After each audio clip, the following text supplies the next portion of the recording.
Welcome ആൾ. നമ്മൾ ഇന്ന് discuss ചെയ്യുന്നത് ബെക്ക്മാൻ റീ അറേഞ്ച്മെൻറ്റിനെ പറ്റിയാണ്. എന്താണ് ബെക്ക്മാൻ റീ അറേഞ്ച്മെൻറ്റ് എന്ന് ചോദിച്ചു കഴിഞ്ഞാൽ, ഒരു കീറ്റോക്സൈം കാറ്റഗറിയിലുള്ള മോളിക്യൂൾ, കീറ്റോക്സൈംസ് അല്ലെങ്കിൽ ആൽഡോക്സൈം, ഇങ്ങനെ രണ്ട് കാറ്റഗറിയിലുള്ള മോളിക്യൂൾസിന് റീ അറേഞ്ച്മെൻറ്റ് സംഭവിച്ച് എൻ സബ്സ്റ്റിറ്റ്യൂട്ടഡ് അമൈഡ്സ് ആയി മാറും. എൻ സബ്സ്റ്റിറ്റ്യൂട്ടഡ് അമൈഡ്സ് ആയിട്ട് മാറും. ഈ റിയാക്ഷനെ വിളിക്കുന്ന, ഈ റീ അറേഞ്ച്മെൻറ്റിനെ വിളിക്കുന്ന പേരാണ് ബെക്ക്മാൻ റീ അറേഞ്ച്മെൻറ്റ് എന്ന് പറയും. ഈ റിയാക്ഷൻ നടക്കുന്നത് അസിഡിക് റിയേജൻസിൻ്റെ പ്രസൻസിലാണ്. അസിഡിക് റിയേജൻസ് എന്ന് പറയുമ്പോൾ H2SO4 ആവാം, BF3 ആകാം, PCl5 ആകാം, SOCl2 ആകാം. ഇങ്ങനെയുള്ള ഏത് റിയേജൻസ്, ഇതെല്ലാം അസിഡിക് സ്വഭാവം കാണിക്കുന്ന റിയേജൻസ് ആണ്. ഈ മോളിക്യൂൾസിൻ്റെ പ്രസൻസിൽ നടക്കുന്ന ഈ റീ അറേഞ്ച്മെൻറ്റിനെ വിളിക്കുന്ന പേരാണ് ബെക്ക്മാൻ റീ അറേഞ്ച്മെൻറ്റ്. ആദ്യം നമുക്ക് ഈ കീറ്റോക്സൈം, ആൽഡോക്സൈം അല്ലെങ്കിൽ എൻ സബ്സ്റ്റിറ്റ്യൂട്ടഡ് അമൈഡ് എന്താണെന്ന് നോക്കാം. അതിനുശേഷം ഈ റിയാക്ഷനിലേക്ക് നമുക്ക് പോവാം. കീറ്റോക്സൈം അല്ലെങ്കിൽ ആൽഡോക്സൈം എന്നൊക്കെ ചോദിച്ചു കഴിഞ്ഞാൽ കാർബണൈൽ ഗ്രൂപ്പുള്ള കോമ്പൗണ്ടുകൾ, കാർബണൈൽ ഗ്രൂപ്പ് എന്ന് വെച്ചാൽ CO ഗ്രൂപ്പുള്ള കോമ്പൗണ്ടുകൾ ഹൈഡ്രോക്സിലമീൻ അല്ലെങ്കിൽ NH2OH പ്രവർത്തിക്കുന്നു എന്ന് വിചാരിക്കുക. കാർബണൈൽ ഗ്രൂപ്പുള്ള കോമ്പൗണ്ട്സ് എന്ന് പറയുമ്പോൾ ആൽഡിഹൈഡ് വരും, RCHO ആൽഡിഹൈഡ്, അല്ലെങ്കിൽ കീറ്റോൺ RC≡R. ഈ രണ്ട് ഫംഗ്ഷൻ ഗ്രൂപ്പ് നോക്കൂ, ഇതിൽ രണ്ടിലും ഏത് ഗ്രൂപ്പ് ഉണ്ട്? CO എന്ന് പറയുന്ന ഗ്രൂപ്പ് ഉണ്ട് അല്ലേ. അപ്പോൾ CO എന്ന് പറയുന്ന ഗ്രൂപ്പുള്ള കാർബണൈൽ കോമ്പൗണ്ട്സ് ഹൈഡ്രോക്സിൽ അമീനുമായി റിയാക്ട് ചെയ്യുന്നു എന്ന് വിചാരിക്കുക. അങ്ങനെയാണെങ്കിൽ റിയാക്ട് ചെയ്യുന്ന സമയത്ത് ഇവിടെ നിന്നൊരു ഓയും ഇവിടെ നിന്നൊരു H2 കൂടെ ചേർന്ന് എന്തായിട്ട് പോവും? H2O ആയിട്ട് പോവും. ബാക്കി ഇവ തമ്മിൽ കമ്പൈൻ ചെയ്താൽ എങ്ങനെ കിട്ടും നമുക്ക് പ്രോഡക്റ്റ്? C, ഇവിടെ ഒരു ഡബിൾ ബോണ്ട് ഉണ്ട്, ഈ N-മായി അറ്റാച്ച് ചെയ്യുന്നു, N, ബാക്കി എന്തുണ്ട് ഇവിടെ? OH ഉണ്ട്. ഇങ്ങനെ C≡NOH വരുന്ന കോമ്പൗണ്ടുകളെ ജനറലായി വിളിക്കുന്ന പേരാണെന്ന് പറയുന്നത് ഓക്സിംസ്. ഈ ഓക്സിംസിൽ ഇവിടെ രണ്ട് സ്ഥലത്തും ഈ രണ്ട് വാലൻസി ഉണ്ടല്ലോ, കാർബണിൻ്റെ രണ്ട് വാലൻസിയിലും R ഗ്രൂപ്പാണ് വരുന്നതെങ്കിൽ ഈ സ്ട്രക്ചർ എങ്ങനെ മാറും? RC≡NOH എന്നാവും. ഇതിനെ വിളിക്കുന്ന പേര് കീറ്റോക്സൈം എന്നാണ്. അതുപോലെ തന്നെ ആദ്യത്തെ വാലൻസിയിൽ ആറും രണ്ടാമത്തെ വാലൻസിയിൽ എച്ചും വരുന്നു എന്ന് വിചാരിക്കൂ. അങ്ങനെയാണെങ്കിൽ സ്ട്രക്ചർ എങ്ങനെയാവും? RCH≡NOH ആവും. ഇതിനെ വിളിക്കുന്ന പേര് ആൽഡോക്സൈംസ് എന്നാണ്. ഓക്കെ, അതായത് ഇവിടെ ഉള്ളത് ആൽഡിഹൈഡ് ഗ്രൂപ്പാണ്. ആൽഡിഹൈഡ് എന്ന് പറയുന്ന ഫംഗ്ഷണൽ ഗ്രൂപ്പാണ് ഇവിടെ ഉള്ളതെങ്കിൽ നമുക്ക് കിട്ടുന്നത് ആൽഡോക്സൈമും, കീറ്റോൺ എന്ന് പറയുന്ന കോമ്പൗണ്ടാണ് നമ്മൾ എടുക്കുന്നതെങ്കിൽ നമുക്ക് കിട്ടുന്ന ഓക്സിം എന്ന് പറയുന്നത് കീറ്റോക്സൈമും ആയിരിക്കും. അപ്പോൾ ഇതിൽ രണ്ടിലെ ഏതെങ്കിലും ഒരു കാറ്റഗറി ഓഫ് കോമ്പൗണ്ട് ആയിരിക്കും ഇവിടെ റിയാക്ട് ചെയ്യുന്നത്. മോസ്റ്റ് പ്രോബബിളി കീറ്റോക്സൈംസ് ആണ് ഇത് കൂടുതലായിട്ട് തരുന്നത്. ചില ആൽഡോക്സൈംസ് മാത്രമേ ഏത് തരാറുള്ളൂ? ബെക്ക്മാൻ റീ അറേഞ്ച്മെൻറ്റ് തരാറുള്ളൂ. ഇനി നമുക്ക് എൻ സബ്സ്റ്റിറ്റ്യൂട്ടഡ് അമൈഡ്സ് എന്താണെന്ന് നോക്കാം. അമൈഡ് എന്ന വാക്കിനർത്ഥം CONH2 ഗ്രൂപ്പുള്ള കോമ്പൗണ്ടുകളെ വിളിക്കുന്ന പേരാണ് അമൈഡ്സ്. അതായത് ജനറലായിട്ട് നമുക്ക് RCONH2 എന്ന് പറഞ്ഞ് റെപ്രസെൻറ്റ് ചെയ്യാം. R എന്ന് പറയുന്നത് ഒരു ആൽക്കൈൽ ഗ്രൂപ്പാണ്. അപ്പോൾ RCONH2 എന്ന് പറഞ്ഞ് റെപ്രസെൻറ്റ് ചെയ്യുന്ന മോളിക്യൂളുകളെ വിളിക്കുന്ന പേരാണ് എന്തെന്ന് പറയുന്നത്? അമൈഡുകൾ. ഈ അമൈഡുകളിൽ ഒരു ഹൈഡ്രജൻ പോയി, അതായത് NH2-ലെ ഒരു ഹൈഡ്രജൻ പോയാൽ ബാക്കി എത്ര H ഉണ്ട്? ഒരു H ഉണ്ട് അല്ലേ. ഒരു ഹൈഡ്രജൻ പോയതിന് ശേഷം അവിടെ വേറൊരു ആൽക്കൈൽ ഗ്രൂപ്പ് വരുന്നു. മീതയിലോ ഈതയിലോ അല്ലെങ്കിൽ ബെൻസയിലോ ഏതെങ്കിലും ഒരു ഗ്രൂപ്പ് വരുന്നു. അങ്ങനെയാണെങ്കിൽ നൈട്രജനോട് ചേർന്നിരുന്ന ഹൈഡ്രജനെ മാറ്റിയല്ലേ ഇവിടെ ഒരു ആൽക്കൈൽ ഗ്രൂപ്പ് വന്നേ. അപ്പോൾ നമുക്ക് പറയാം എൻ സബ്സ്റ്റിറ്റ്യൂട്ടഡ് അമൈഡ് എന്നാണ് ഈ കോമ്പൗണ്ടിനെ വിളിക്കുന്നത്. ഓക്കെ, ഈ മോളിക്യൂൾസ് എന്താണെന്ന് നമുക്ക് മനസ്സിലായി. ഇനി നമുക്ക് ഈ റിയാക്ഷൻ എങ്ങനെയാണ് നടക്കുന്നത്, എന്താണ് ബെക്ക്മാൻ റീ അറേഞ്ച്മെൻറ്റ് എന്നതിലേക്ക് കിടക്കാം. ശ്രദ്ധിക്കൂ, ഒരു മോളിക്യൂൾ ഞാൻ എഴുതിയാണ് RC≡NOH R'. ഈ മോളിക്യൂൾ എന്ന് പറയുന്നത് ഒരു ഓക്സിമാണ്.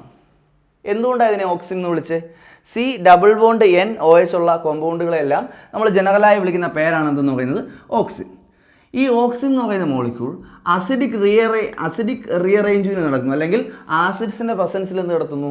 റീഅറേഞ്ച്മെൻറ്റ് നടക്കുന്ന സമയത്ത് എന്താണ് പ്രോഡക്റ്റ് ഉണ്ടാകുന്നതെന്ന് ചോദിച്ചു കഴിഞ്ഞാൽ, ഈ മോളിക്യൂൾ അതേപോലെ ഈ ആറിനൊന്നും മാറ്റമില്ല. ഈ OH-ന് ഓപ്പോസിറ്റുള്ള ആൽക്കൈൽ ഗ്രൂപ്പ്, OH എവിടെയാണോ അതിൻ്റെ ആൻറ്റി പൊസിഷനിലുള്ള ആൽക്കൈൽ ഗ്രൂപ്പ്, OH-ൻ്റെ ഓപ്പോസിറ്റുള്ള ഈ ആൽക്കൈൽ ഗ്രൂപ്പ് OH-ൻ്റെ സ്ഥാനത്തേക്ക് മൈഗ്രേറ്റ് ചെയ്യപ്പെടും. OH-ന് പകരം R' ഗ്രൂപ്പ് OH-ൻ്റെ അതേ സ്ഥാനത്തേക്ക് മൈഗ്രേറ്റ് ചെയ്യപ്പെടും. അതുപോലെ തന്നെ ഈ കാർബണിൽ ഒരു ഓക്സിജൻ വന്ന് അറ്റാച്ച് ചെയ്യും. ഈ എന്നിനോടൊപ്പം ഒരു എച്ച്, ഇവിടെ ഉള്ള എച്ച് വന്ന് റീഅറേഞ്ച്മെൻറ്റ് ചെയ്യപ്പെടും. ഓക്കെ, നമുക്ക് നോക്കാം. ആർ സി, സിയുടെ കൂടെ ആര് അറ്റാച്ച് ചെയ്യുന്നു? ഓ. അപ്പോൾ സി ഡബിൾ ബോണ്ട് ഓ എന്നായി. ഇനി ഡബിൾ ബോണ്ട് മാറി ഡബിൾ ബോണ്ട് മാറ്റുക, ഒറ്റ ബോണ്ട് വരയ്ക്കുക. അപ്പോൾ സിംഗിൾ ബോണ്ട് എൻ. എന്നിൻ്റെ കൂടെ ആര് വരും എന്ന് ഞാൻ പറഞ്ഞു? ഒരു എച്ച് വരും, NH. OH ഇരുന്ന സ്ഥലത്ത് ആര് വരും? OHൻ്റെ ഓപ്പോസിറ്റ് പൊസിഷനിലുള്ള ആൽക്കൈൽ ഗ്രൂപ്പ്, അതായത് R' ഗ്രൂപ്പ് വരുന്നു. R'. ഇപ്പോൾ നോക്കൂ, CONH, അതിൻ്റെ കൂടെ ഒരു ആൽക്കൈൽ ഗ്രൂപ്പ്. ഇങ്ങനെയുള്ള കോമ്പൗണ്ടുകൾ നമ്മൾ നേരത്തെ ഡിസ്കസ് ചെയ്തായിരുന്നു. ഇവയെ വിളിക്കുന്ന പേരാണ് N സബ്സ്റ്റിറ്റ്യൂട്ടഡ് അമൈഡ്സ്. അപ്പോൾ പ്രോഡക്റ്റ് എഴുതാൻ വളരെ ഈസിയാണ്. ഒരു ഓക്സിജൻ തന്നു കഴിഞ്ഞാൽ, ആസിഡിൻ്റെ പ്രസൻസിലാണ് ഒരു ഓക്സിജൻ തന്നു കഴിഞ്ഞാൽ അത് ബെക്ക്മാൻ റീഅറേഞ്ച്മെൻ്റ് ആണ്. അതിൻ്റെ പ്രോഡക്റ്റ് എഴുതാനുള്ള വഴി എന്താണ്? ഡബിൾ ബോണ്ടിൽ ഒരു ബോണ്ട് മാറ്റുക, സിംഗിൾ ബോണ്ട് എഴുതുക. OHൻ്റെ ഓപ്പോസിറ്റ് പൊസിഷനുള്ള ഗ്രൂപ്പ് OHൻ്റെ സ്ഥാനത്തേക്ക് കൊടുക്കുക. OHൻ്റെ ഓപ്പോസിറ്റ് പൊസിഷനിൽ ഇവിടെ ഉള്ളത് R' ആണ്. OHന് പകരം R' അവിടെ കൊടുക്കുക. എന്നിനോടൊപ്പം ഒരു എച്ചും കൂടെ ചേർത്ത് എഴുതുക. സിയിൽ ഏത് കൊടുക്കുക? ഡബിൾ ബോണ്ട് O കൊടുക്കുക. നമുക്കൊരു എക്സാമ്പിൾ നോക്കാം. C6H5, C double bond N, OH, CH3, acid എന്ന് തന്നേക്കാണ്. അപ്പോൾ ഇതിൻ്റെ പ്രോഡക്റ്റ് എഴുതാൻ പറയുകയാണെങ്കിൽ വളരെ സിമ്പിളായിട്ട് നിങ്ങൾക്ക് എഴുതാം. ആദ്യം എന്ത് ചെയ്യും? ഒരു ബോണ്ട്, ഡബിൾ ബോണ്ടിൽ ഒരു ബോണ്ട് വേണ്ട. OHൻ്റെ ഓപ്പോസിറ്റ് പൊസിഷനുള്ളത് ആരാണെന്ന് നോക്കുക? CH3 ഗ്രൂപ്പാണ്. ആ CH3 ഗ്രൂപ്പ് OHൻ്റെ പൊസിഷനിലേക്ക് മൈഗ്രേറ്റ് ചെയ്യപ്പെടും. അതോടൊപ്പം തന്നെ സിക്ക് പകരം എന്ത് വരും? C ഡബിൾ ബോണ്ട് O വരും. എന്നിന് പകരം എന്ത് വരും? NH വരും. അപ്പോൾ പ്രോഡക്റ്റ് എങ്ങനെയാവും? C6H5, C single bond N, സിക്ക് പകരം എന്ത് കൊടുക്കുക? C ഡബിൾ ബോണ്ട് O എന്ന് കൊടുക്കുക. OHൻ്റെ സ്ഥാനത്ത് ഇവിടെ ഉള്ള CH3 ഗ്രൂപ്പ് ഒന്ന് അറ്റാച്ച് ചെയ്യുക. CH3 group. എന്നിനോടൊപ്പം ആര് അറ്റാച്ച് ചെയ്ത് എഴുതണം? ഒരു എച്ചും കൂടെ അഡീഷണൽ ആയിട്ട് അറ്റാച്ച് ചെയ്ത് എഴുതണം. ഇതേപോലെ വേറൊരു റിയാക്ഷൻ നമുക്ക് നോക്കാം. ഇതേ ഗ്രൂപ്പുകൾ തന്നെ വരുന്ന വേറൊരു ഇക്വേഷനോട് നമുക്ക് നോക്കാം എങ്ങനെ കിട്ടും. ഇതിൻ്റെ പ്രോഡക്റ്റുകൾ എഴുതാൻ നിങ്ങൾ അറിഞ്ഞിരിക്കണം. അതിനുശേഷം നമുക്ക് ഇതിൻ്റെ റിയാക്ഷൻ എങ്ങനെയാണ് നടക്കുന്നതെന്ന് നോക്കാം. വേറെ example, C double bond N, CH3, C6H5, OH, H+ എന്ന് തരാം. ശ്രദ്ധിക്കൂ, ഈ രണ്ട് മോളിക്യൂൾസും സെയിം അല്ലേ എന്ന് നിങ്ങൾക്ക് ഡൗട്ട് വരും. അല്ല. എന്താ കാര്യം? ഇവിടെ സ്റ്റീരിയോ കെമിസ്ട്രിയിൽ വ്യത്യാസമുണ്ട്. അറേഞ്ച്മെൻറ്റ് ഓഫ് ആറ്റംസിനെ വിളിക്കുന്ന പേരാണ് stereochemistry. Stereochemistry of ആറ്റംസിൽ, അറേഞ്ച്മെൻറ്റിൽ ഓഫ് ആറ്റംസിൽ എന്തുണ്ട്? വ്യത്യാസമുണ്ട്. ഇവിടെ OHൻ്റെ ഓപ്പോസിറ്റുള്ളത് CH3 ഗ്രൂപ്പായിരുന്നു. ഇവിടെ OHൻ്റെ ഓപ്പോസിറ്റുള്ളത് ഏത് ഗ്രൂപ്പാണ്? ഫിനൈൽ ഗ്രൂപ്പാണ്, C6H5 ഗ്രൂപ്പാണ്. അപ്പോൾ ഇവിടെ മൈഗ്രേറ്റ് ചെയ്യപ്പെടുന്നത്, OHൻ്റെ പൊസിഷനിലേക്ക് മൈഗ്രേറ്റ് ചെയ്യപ്പെടുന്നത് ആരായിരിക്കും? ഫിനൈൽ ഗ്രൂപ്പായിരിക്കും. ഡബിൾ ബോണ്ടിലെ ഒരു ബോണ്ട് വേണ്ട. അപ്പോൾ ബാക്കി എന്താ വരും? സിക്ക് പകരം എന്ത് കൊടുക്കുക? CO കൊടുക്കുക. എന്നിന് പകരം എന്ത് കൊടുക്കുക? NH എന്ന് കൊടുക്കുക. ഓക്കെ, അപ്പോൾ CH3 മാറ്റമില്ല. Single bond C, single bond, സിക്ക് പകരം എന്ത് കൊടുക്കുക? ഡബിൾ ബോണ്ട് O എന്ന് കൊടുക്കുക. N ഇവിടെ ഉണ്ട്. എന്നിനോടൊപ്പം ആരുടെ ചേർത്ത് എഴുതുക? NH. OHൻ്റെ സ്ഥാനത്തേക്ക് ആര് വരയ്ക്കുക? C6H5 എഴുതുക. ഇവിടെ ഈ നടന്ന റിയാക്ഷൻ എന്ത് തന്നെയാണ്? ബെക്ക്മാൻ റീഅറേഞ്ച്മെൻറ്റ് തന്നെയാണ്. ഈ ബെക്ക്മാൻ റീഅറേഞ്ച്മെൻറ്റ് എങ്ങനെയാണ് നടക്കുന്നത് നമുക്ക് നോക്കാം. ആദ്യം നമ്മളൊരു ഓക്സിൻസിന്, കീറ്റോക്സൈം അല്ലെങ്കിൽ ആൾഡോക്സൈംസ് എന്ന് പറയുന്ന മോളിക്യൂളിന് ജനറലായിട്ടൊരു എക്സാമ്പിൾ ഞാൻ എഴുതുന്നു. R, C, R', double bond N, OH. ഇതൊരു ഓക്സിമാണോ എന്ന് ചോദിച്ചാൽ അതെ. എന്തുകൊണ്ടാണ്? C double bond N, OH എന്ന് പറയുന്ന ഗ്രൂപ്പുണ്ട്. അതുകൊണ്ട് ഇത് ഓക്സിൻസ് ആണ്. ഇതിനെ ആസിഡിൻ്റെ പ്രസൻസിൽ നമ്മൾ എന്ത് ചെയ്യും? ഹീറ്റ് ചെയ്യുന്ന സമയത്ത് ഫസ്റ്റ് സ്റ്റെപ്പ് എന്ന് പറയുന്നത് OHൽ ലോൺ പെയർ ഇലക്ട്രോൺസ് ഉണ്ട്. ഈ ലോൺ പെയർ ഇലക്ട്രോൺസ് നമുക്കറിയാം ഇവിടെ നടക്കുന്ന റിയാക്ഷൻ എന്താണ്? OHൻ്റെ സ്ഥാനത്തേക്ക് OHൻ്റെ ഓപ്പോസിറ്റ് പൊസിഷനുള്ള R ഗ്രൂപ്പ് മൈഗ്രേറ്റ് ചെയ്യപ്പെടും. സിക്ക് പകരം ഇവിടെ ആര് വരും? ഡബിൾ ബോണ്ട് O വരും. ഈ ഒരു ബോണ്ട് ബ്രേക്ക് ചെയ്യുകയും ഇവിടെ എന്നിൻ്റെ കൂടെ ആര് അറ്റാച്ച് ചെയ്യും? H അറ്റാച്ച് ചെയ്യും. നമുക്ക് എങ്ങനെയാണ് ഈ റിയാക്ഷൻ നടക്കുന്നത് നോക്കാം. ആദ്യം ഫസ്റ്റ് സ്റ്റെപ്പിൽ പ്രൊട്ടോണേഷനാണ്. ഇതിലേക്ക് ആസിഡ് ഒഴിച്ച് ഹീറ്റ് ചെയ്യുന്ന സമയത്ത്, അസിഡിക് റിയേജൻസ് ആഡ് ചെയ്യുന്ന സമയത്ത് ഈ OHൻ്റെ പ്ലേസിലേക്ക് ഏതൊന്ന് അറ്റാച്ച് ചെയ്യപ്പെടും? H+ ഒന്ന് അറ്റാച്ച് ചെയ്യപ്പെടും. എങ്ങനെയെന്ന് ചോദിച്ചാൽ OHൽ ലോൺ പെയർ ഇലക്ട്രോൺസ് ഉണ്ട്. H+ എന്ന് വെച്ചാൽ Hന് ഇലക്ട്രോൺസ് ഇല്ല എന്നാണ്. അപ്പോൾ എന്ത് ചെയ്യും? ഓയിലെ ഇലക്ട്രോൺസ് ഓക്സിജൻ ഈ ഹൈഡ്രജനിലേക്ക് കൊടുക്കും. ഓയിലെ ഇലക്ട്രോൺ ഓക്സിജൻ ഈ ഹൈഡ്രജനിലേക്ക് കൊടുക്കുന്നു എന്ന് വെച്ചാൽ ഈ ഓയോടൊപ്പം ആര് അറ്റാച്ച് ചെയ്യുന്നതാണ്? എച്ച് വന്ന് അറ്റാച്ച് ചെയ്യുന്നതാണ്. അപ്പോൾ ഇതിൻ്റെ സ്ട്രക്ചർ എങ്ങനെയാവും? R, R dash, C, double bond N, O എച്ചിനോടൊപ്പം ഒരു എച്ചും കൂടെ ചേർന്നാൽ എന്താവും? ഒ എച്ചിനോടൊപ്പം ഒരു എച്ചും കൂടെ ചേർന്നാൽ OH2 എന്നാവും. പിന്നെ ഒരു പോസിറ്റീവ് ചാർജ് കൊണ്ട് കൊടുക്കുക, OH2+. That is protonation of oxides ആണ് ഫസ്റ്റ് സ്റ്റെപ്പ് എന്ന് പറയുന്നത്. ഇപ്പോൾ നോക്കുക, ഒരു ഓക്സോണിയമാണ് അവിടെ ഉണ്ടായത്. ഓക്സിജനിൽ പോസിറ്റീവ് ചാർജുള്ള ഒരു മോളിക്യൂളാണ് ഉണ്ടായത്. അതെന്തല്ല? സ്റ്റേബിൾ അല്ല. സ്റ്റെബിലിറ്റി കിട്ടാൻ വേണ്ടി എന്ത് ചെയ്യുമെന്ന് വെച്ച് കഴിഞ്ഞാൽ ഇവിടെ നിന്ന് ഈ ബോണ്ടോട്, പോസിറ്റീവ് എന്ന് പറഞ്ഞാൽ ഇലക്ട്രോൺ ഇല്ല എന്നാണ്. ഇലക്ട്രോൺ ഇല്ലാത്തത് കൊണ്ട് തന്നെ തൊട്ടപ്പുറത്തെ ബോണ്ടിനെ ആ ഓക്സിജൻ അതിൻ്റെ അടുത്തേക്ക് പിടിച്ചു വലിക്കുന്നു.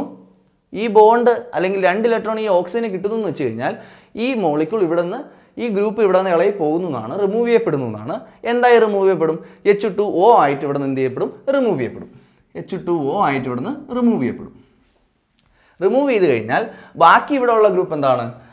R, C, R dash, double bond N. ഇവിടെ നിന്ന് ഈ ഗ്രൂപ്പ് എലിമിനേറ്റ് ചെയ്തു അല്ലെങ്കിൽ റിമൂവ് ചെയ്യപ്പെട്ടു എന്ന് പറഞ്ഞാൽ ഇവിടെ ഒരു ഡെഫിഷ്യൻസി, ഇലക്ട്രോണിൻ്റെ ഡെഫിഷ്യൻസി വന്നു. ഈ ബോണ്ട് ഇവിടെ ഇല്ല എന്ന് വെച്ചാൽ ഇവിടെ ഒരു ഇലക്ട്രോണിൻ്റെ ഡെഫിഷ്യൻസി വന്നു എന്നാണ്. ഇലക്ട്രോണിൻ്റെ ഡെഫിഷ്യൻസിയെ കാണിക്കാനായി നമ്മൾ നൈട്രജനിൽ എന്ത് കൊടുക്കുന്നു? ഒരു പോസിറ്റീവ് ചാർജ് കൊടുക്കുന്നു. അപ്പോൾ നൈട്രജനിൽ പോസിറ്റീവ് ചാർജുള്ള മോളിക്യൂളാണ് ഉണ്ടായേ. നമുക്കറിയാം ചാർജുള്ള ഒരു മോളിക്യൂൾ എന്തല്ല? സ്റ്റേബിൾ അല്ല. സ്റ്റെബിലിറ്റി കിട്ടാൻ വേണ്ടി ഈ നൈട്രജൻ എന്ത് ചെയ്യുന്നു വെച്ചാൽ തൊട്ടടുത്ത ഈ R ഗ്രൂപ്പിനെ അതിൻ്റെ ബോണ്ടോടുകൂടി ഇതിലേക്ക് പിടിച്ചു വലിക്കും. തൊട്ടടുത്ത ഈ R ഗ്രൂപ്പിനെ അതിൻ്റെ ബോണ്ടോടുകൂടി ഈ നൈട്രജനിലേക്ക് എന്ത് ചെയ്യും? അട്രാക്റ്റ് ചെയ്യും. അല്ലെങ്കിൽ റീഅറേഞ്ച്, അത് സ്വന്തമായിട്ട് തന്നെ എന്ത് ചെയ്യപ്പെടും? റീഅറേഞ്ച്മെൻറ്റ് ചെയ്യപ്പെടും നമുക്ക് പറയാം. ഓക്കെ, അപ്പോൾ എന്ത് സംഭവിക്കും? C, R dash, double bond N. ഈ R ഗ്രൂപ്പ് ഇവിടേക്ക് വന്നു കഴിഞ്ഞാൽ ഇവിടുത്തെ പോസിറ്റീവ് ചാർജ് പിന്നെ കൊടുക്കേണ്ട കാര്യമില്ല. എന്ത് കൊടുത്താൽ മതി? R എന്ന് കൊടുത്താൽ മതി. പക്ഷേ ഈ കാർബണിൽ നിന്നാണ് ഒരു ബോണ്ട് മൈഗ്രേറ്റ് ചെയ്യപ്പെട്ടത്. അതുകൊണ്ട് ഈ കാർബണിൽ എന്ത് കൊടുക്കണം? ഒരു പോസിറ്റീവ് ചാർജ് കൊടുക്കണം. അപ്പോൾ നോക്കുക, പിന്നെയും പോസിറ്റീവ് ചാർജ് ഉള്ളൊരു മോളിക്യൂളാണ് ഉണ്ടായത്. പോസിറ്റീവ് ചാർജ് എന്താണെന്ന് വെച്ചാൽ നിങ്ങൾക്ക് അറിയാം എന്താണ്? ഇലക്ട്രോൺസിൻ്റെ ഒരു ഡെഫിഷ്യൻസി ഉണ്ട് എന്നാണ്. ഇലക്ട്രോൺസിൻ്റെ ഡെഫിഷ്യൻസി ഉണ്ടെങ്കിൽ ഉറപ്പായിട്ടും അതെന്ത് ചെയ്യും? ആ ഇലക്ട്രോൺസിൻ്റെ ഡെഫിഷ്യൻസി പരിഹരിക്കാൻ ശ്രമിക്കും. എന്നിട്ട് ഇതിലേക്ക് നമ്മൾ ഈ റിയാക്ഷൻ നടത്തുന്നത് വാട്ടർ മീഡിയത്തിലാണ് അല്ലേ? വാട്ടറിലാവുമ്പോൾ ഇഷ്ടംപോലെ എന്ത് മോളിക്യൂൾസ് ഉണ്ട്? H2O മോളിക്യൂൾസ് ഉണ്ട്. H2O മോളിക്യൂൾസിൻ്റെ പ്രത്യേകത ഓക്സിജനിൽ ലോൺ പെയർ ഓഫ് ഇലക്ട്രോൺസ് ഉണ്ട്. ഓക്സിജനിൽ ഇഷ്ടംപോലെ ഇലക്ട്രോൺ റിച്ച് ആയിട്ടുള്ള ഒരു മോളിക്യൂളാണ് എന്ന് പറയുന്നത് വാട്ടർ മോളിക്യൂൾ എന്ന് പറയുന്നത്. ഈ ഇലക്ട്രോണുകൾ ഓക്സിജൻ ഈ കാർബണിലേക്ക് കൊടുക്കുന്നു എന്ന് വെച്ചാൽ ഈ വാട്ടർ മോളിക്യൂൾ ഈ കാർബണിലേക്ക് പോയി എന്ത് ചെയ്യപ്പെടുന്നു എന്നാണ്? അറ്റാച്ച് ചെയ്യപ്പെടുന്നു എന്നാണ്. അപ്പോൾ ഇതിൻ്റെ സ്ട്രക്ചർ പിന്നെയും മാറും. C, double bond N, R dash. Water ഇവിടെ വന്ന് അറ്റാച്ച് ചെയ്യുന്നു. ഏത് ആറ്റം വഴിയാണ് അറ്റാച്ച് ചെയ്യുന്നത്? ഓക്സിജൻ എന്ന് പറയുന്ന ആറ്റം വഴിയാണ് അറ്റാച്ച് ചെയ്യുന്നത്. അപ്പോൾ വാട്ടർ എന്ന് പറയുമ്പോൾ OH2 എന്നാണ്. OH2ന് നമുക്ക് OH എന്ന് എഴുതാം. ഈ ഓക്സിജൻ ഈ കാർബണിലേക്ക് വന്ന് അറ്റാച്ച് ചെയ്യപ്പെടുന്നു. ഈ ഓക്സിജനിൽ എന്ത് ചാർജ് ഉണ്ട്? ഈ ഓക്സിജൻ ഇലക്ട്രോണുകളെ കാർബണിന് കൊടുത്തല്ലേ കാർബണുമായി ഒന്ന് അറ്റാച്ച് ചെയ്യുന്നു. അപ്പോൾ ഓക്സിജന് ഇലക്ട്രോണിൻ്റെ കുറവ് വരും. ആ കുറവിന് നമ്മൾ ഓക്സിജൻ എന്ത് ചാർജ് കൊണ്ട് കാണിക്കും? പോസിറ്റീവ് ചാർജ് കൊണ്ട് കാണിക്കും. ഇപ്പോഴും ഇലക്ട്രോണിൻ്റെ ഒരു ഡെഫിഷ്യൻസി വന്നു. ഈ ഇലക്ട്രോണിൻ്റെ ഡെഫിഷ്യൻസി പരിഹരിക്കാനായിട്ട്, സോൾവ് ചെയ്യാനായിട്ട് എന്ത് ചെയ്യുന്നു വെച്ച് കഴിഞ്ഞാൽ ഡീപ്രോട്ടോണേഷൻ നടക്കും. ഡീപ്രോട്ടോണേഷൻ എന്ന് വെച്ചാൽ ഓയിൽ അറ്റാച്ച് ചെയ്യുന്ന H ഉണ്ടല്ലോ, 2 H ഉണ്ടല്ലോ, ഇതിൽ ഏതെങ്കിലും ഒരു H ഓക്സിജനിലേക്ക് മൂവ് ചെയ്യും. ഏതെങ്കിലും ഒരു H ഒരു ബോണ്ട് ഓക്സിജനിലേക്ക് മൂവ് ചെയ്യും. എന്നിട്ട് H എന്തായിട്ട് റിമൂവ് ചെയ്യപ്പെടും? H+ ആയിട്ട് റിമൂവ് ചെയ്യപ്പെടും. അപ്പോൾ അതിൻ്റെ സ്ട്രക്ചർ എങ്ങനെ മാറും? C, double bond N, R dash, OH. Okay, ഇനി അടുത്തത് ഈ ഒരു മോളിക്യൂൾ പിന്നെയും എന്തിന് വിധേയമാവും? റീഅറേഞ്ച്മെൻറ്റിന് വിധേയമാവും. റീഅറേഞ്ച്മെൻറ്റ് നടക്കുന്നത് എങ്ങനെയെന്ന് ചോദിച്ചു കഴിഞ്ഞാൽ, റീഅറേഞ്ച്മെൻറ്റിന് വിധേയമാകാൻ കാരണം എന്തെന്ന് വെച്ചാൽ നോക്കുക, കാർബണിൽ ഡബിൾ ബോണ്ട് ഉണ്ട്, OH ഉണ്ട്. ഡബിൾ ബോണ്ട് ഉണ്ടെങ്കിൽ അതിനെ ഈൻ, OH ഉണ്ടെങ്കിൽ ആ കോമ്പൗണ്ട് പേരിടാൻ ഓളെന്ന് അവസാനിക്കണം അല്ലേ? അപ്പോൾ ഈ കോമ്പൗണ്ട് പേരിടുകയാണെങ്കിൽ ഈനും വേണം ഓളും വേണം. അപ്പോൾ ഈ കോമ്പൗണ്ട്സിനെ വിളിക്കുന്ന പേരാണ് ഈനോൾ. ഈ C ഡബിൾ ബോണ്ട് OH വരുന്ന കോമ്പൗണ്ടുകളെ ഈനോൾ എന്നാണ് വിളിക്കുന്നത്. നിങ്ങൾ അത് പറഞ്ഞില്ലെങ്കിലും കുഴപ്പമില്ല. ഈ ഒരു മോളിക്യൂൾ എന്ന് പറയുന്നത് ഹൈലി അൺസ്റ്റേബിൾ ആണ്. ഒരു ഈനോൾ എന്ന് പറയുന്ന ടൈപ്പ് കോമ്പൗണ്ട്സ് അല്ലെങ്കിൽ കാർബണിൽ ഡബിൾ ബോണ്ട് OH വരുന്ന കോമ്പൗണ്ട്സ് എന്ന് പറയുന്നത് ഹൈലി എന്താണ്, അൺസ്റ്റേബിൾ ആണ്. സ്റ്റെബിലിറ്റിക്ക് വേണ്ടി അത് തന്നെ എന്ത് ചെയ്യും, റീഅറേഞ്ച് ചെയ്യും. റീഅറേഞ്ച് ചെയ്യുന്ന സമയത്ത് OH എന്നുള്ളതിന് നമുക്ക് എന്ത് എഴുതാം, O സിംഗിൾ ബോണ്ട് H എന്ന് എഴുതാം. ഓയ്ക്കും എച്ചിനോടുള്ള ഒരു ബോണ്ട് സിക്കും ഓയ്ക്കും ഇടയിലേക്ക് മൂവ് ചെയ്യുന്നു. അതേസമയം കാർബണിനും നൈട്രജനുള്ള ഡബിൾ ബോണ്ടിലെ ഒരു ബോണ്ട് നൈട്രജനിലേക്ക് മൂവ് ചെയ്യുന്നു. എന്ത് സംഭവിക്കുന്നു വെച്ചാൽ R' സിക്കും ഓയ്ക്കും ഇടയിൽ ഒരു ബോണ്ട് ഉണ്ടായിരുന്നു. ഇപ്പോൾ അഡീഷണലായി ഓയ്ക്കും എച്ചിനോടുള്ള ഒരു ബോണ്ട് കൂടി ഇതിനിടയിലേക്ക് മൈഗ്രേറ്റ് ചെയ്യുന്നു വെച്ചാൽ ഒരു ബോണ്ടും കൂടെ വരുന്നു. അതാ എന്തായി മാറുന്നു, സി ഡബിൾ ബോണ്ട് O ആയിട്ട് മാറുന്നു. ഡബിൾ ബോണ്ട് N എന്നുള്ളത് എന്താവുന്നു, സിംഗിൾ ബോണ്ട് N ആവുന്നു. R ഗ്രൂപ്പ് ഉണ്ട്, ഒരു ബോണ്ട് നൈട്രജനിലേക്ക് മൂവ് ചെയ്യുന്നു.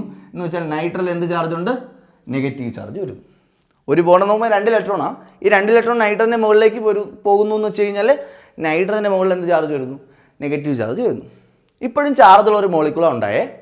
ഇപ്പോൾ നോക്കൂ, ഇവിടെ നിന്ന് റിമൂവ് ചെയ്യപ്പെട്ട ഹൈഡ്രജൻ ഇല്ലേ, ആ ഹൈഡ്രജൻ എന്തായിട്ടാണ് പോയത്, ഹൈഡ്രജനും ഓക്സിജനോടുള്ള ബോണ്ട് ഈ കാർബൺ ഓക്സിജനോടേക്ക് മൂവ് ചെയ്തു. അതായത് ഹൈഡ്രജൻ ഇലക്ട്രോൺ ഇല്ലാതെയാണ് റിമൂവ് ചെയ്യപ്പെട്ടത്.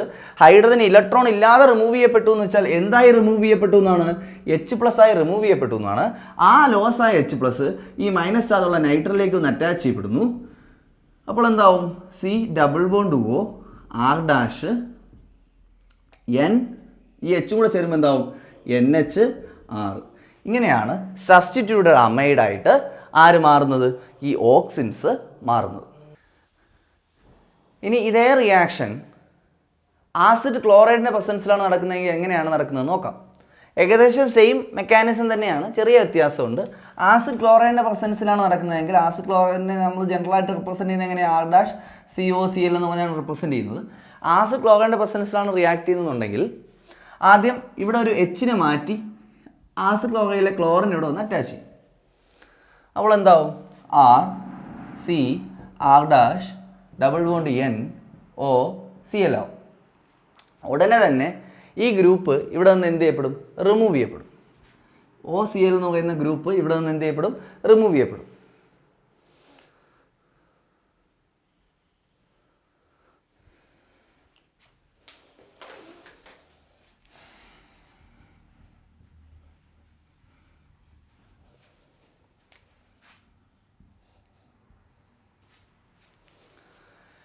ഇനി ബെക്ക്മാൻ റീഅറേഞ്ച്മെൻറ്റ് നടക്കുന്നത് നമ്മൾ പറഞ്ഞായിരുന്നു, ആസിഡിൻ്റെ പ്രസൻസിലാണ് ബെക്ക്മാൻ റീഅറേഞ്ച്മെൻറ്റ് നടക്കുന്നതെന്ന് പറഞ്ഞായിരുന്നു. അതായത് H2SO4 പോലുള്ള ആസിഡ് മോളിക്യൂൾസിൻ്റെ പ്രസൻസിലാണ് ബെക്ക്മാൻ റീഅറേഞ്ച്മെൻറ്റ് നടക്കുന്നതെന്ന് പറഞ്ഞു.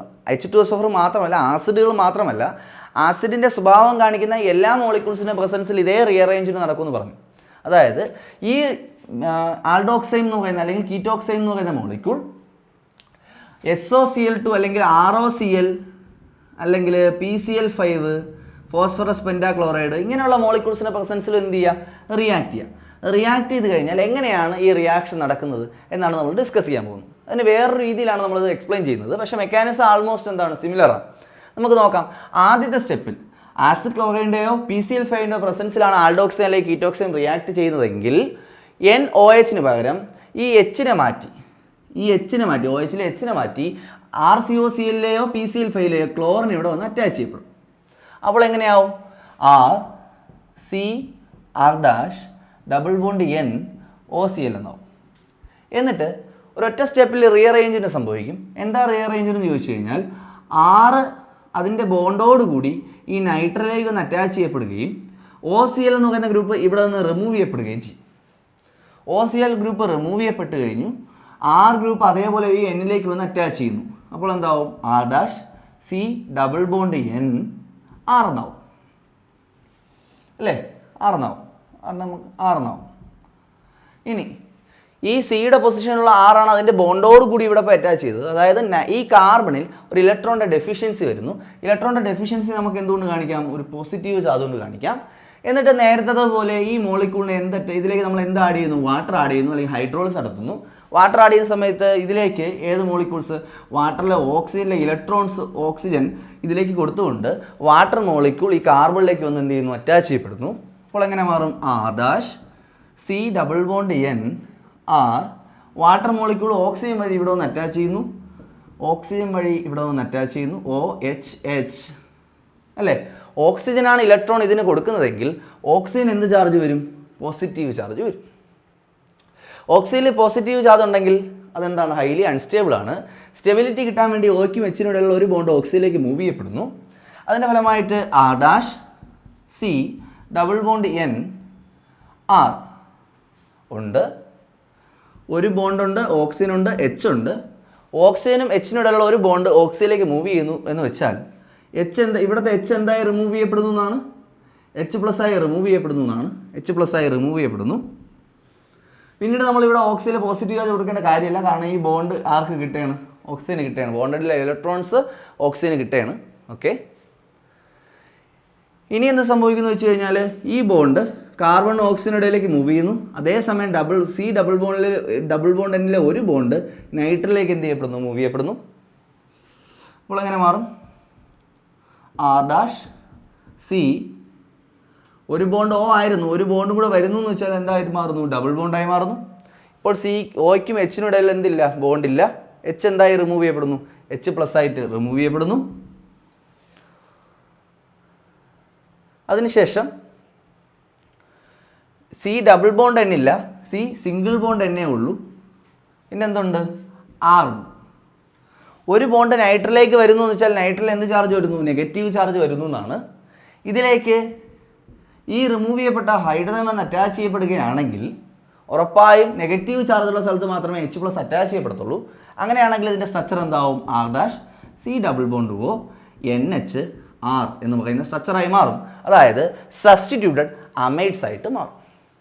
അപ്പോൾ ഇങ്ങനെയാണ് ബാക്കിയുള്ള ആസിഡ് അല്ലാതെ ഉള്ള അസിഡിക് റിയേജൻസിൻ്റെ പ്രസൻസിൽ ഈ ബെക്ക്മാൻ റീഅറേഞ്ച്മെൻറ്റ് നടക്കുന്നത്. അപ്പോൾ നമ്മൾ ഇന്ന് ഡിസ്കസ് ചെയ്തത് എന്താണ് ബെക്ക്മാൻ റീഅറേഞ്ച്മെൻ്റ് എന്നും ബെക്ക്മാൻ റീഅറേഞ്ച്മെൻറ്റ് എങ്ങനെയാണ് നടക്കുന്നതെന്നുമാണ്. ഇത് നിങ്ങൾക്ക് മനസ്സിലായിട്ടുണ്ട് എന്നാണ് എൻ്റെ വിശ്വാസം. വേറൊരു റിയാക്ഷനുമായി അടുത്ത ദിവസം നമുക്ക് കണ്ടുമുട്ടാം. Okay, by.